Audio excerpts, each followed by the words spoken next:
Des cours d'eau à sec comme celui-ci dans la commune de Calian. Malgré les pluies abondantes du mois de mai, dans l'Est Var, les nappes phréatiques sont au plus bas.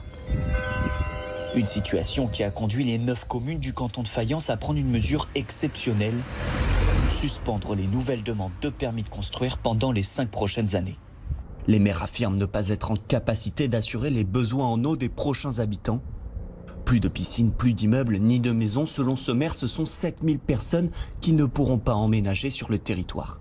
Il serait irresponsable de laisser arriver en masse, pour le moment en tout cas, d'autres nouveaux habitants, alors qu'on a des doutes sur notre capacité à alimenter les robinets de ceux qui sont déjà là. On a pris la décision de faire une pause dans notre développement, le temps de consolider nos ressources avec une ressource nouvelle qu'il va falloir aller chercher un peu plus loin que nos ressources actuelles.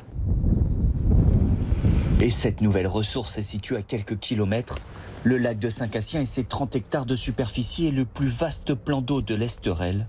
D'ici 2028, les 9 communes du pays de Fayence souhaitent utiliser l'eau du lac. Là, on est les pieds dans l'eau. 15 millions d'euros de travaux pour un usage essentiellement agricole et libérer ainsi l'eau potable des sources environnantes pour les habitants. Et ce sera une sorte de régulateur par rapport à nos besoins, en fonction forcément de la pluviométrie. Et c'est un peu la réponse pour assurer une continuité de service en faveur des habitants. Depuis 2022, le Var fait face à une sécheresse exceptionnelle, un manque de pluie sévère qui s'est aggravé ces derniers mois à cause d'un hiver particulièrement sec. Depuis le 2 mai, les 153 communes sont concernées par des restrictions d'usage de l'eau, des niveaux d'alerte plus ou moins importants qui limitent son utilisation. Cette ressource se raréfie et les acteurs locaux se mobilisent pour trouver des solutions. Selon le département, 260 millions de mètres cubes d'eau par an sont nécessaires pour satisfaire les besoins des Varois. La région PACA a investi plus de 600 millions d'euros dans la sécurisation de cette ressource. La moitié du budget est consacrée au Var. Parmi les investissements, la piste privilégiée, la réutilisation de l'eau. En France, seulement 1% est réutilisé. La région s'est fixée comme objectif 10% d'ici 2028. Et l'île de Porquerolles est un exemple en la matière. Ce territoire insulaire réutilise depuis 40 ans jusqu'à un quart de son eau. Une fois nettoyée dans une station d'épuration, elle est stockée dans ces lagunes. Les rayons du soleil se chargent ensuite d'épurer l'eau.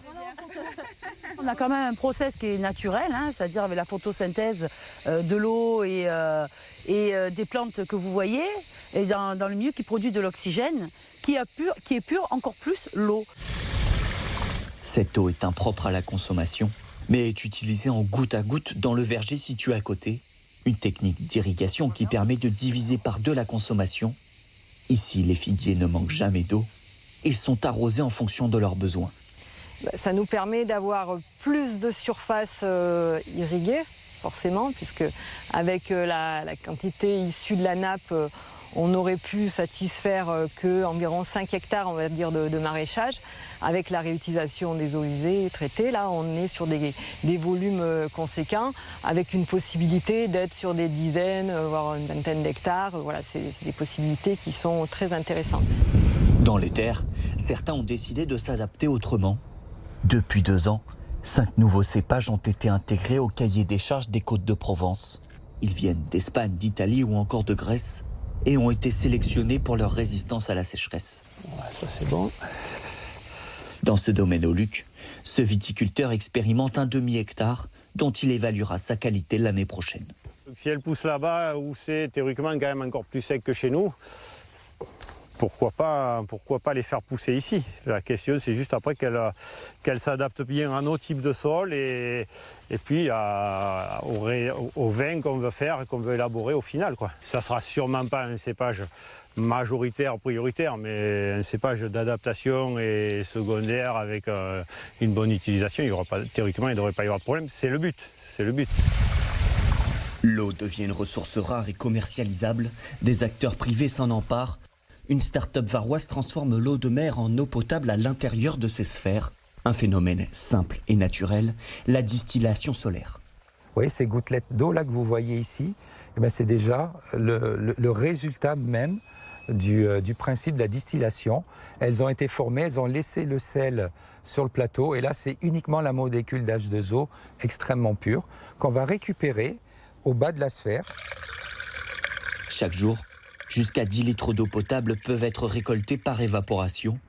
Un prix aux alentours de 10 000 € par sphère. En à peine 2 mois, l'entreprise enregistre 15 commandes en France, dont les 2 tiers dans la région sud. Il y a des communes dans le Var où l'eau coule encore au robinet, moins qu'avant, mais en plus elle n'est pas potable parce que il y a des pollutions aussi qui sont intervenues. Il n'y a plus assez de charge dans les nappes phréatiques. Et là, on constate que nous, on a des demandes de particuliers qui achètent le système, même si initialement ce n'était pas prévu. Aujourd'hui, l'eau est au centre des préoccupations et les décisions à venir seront cruciales pour mieux gérer cette ressource qui diminue sur notre territoire.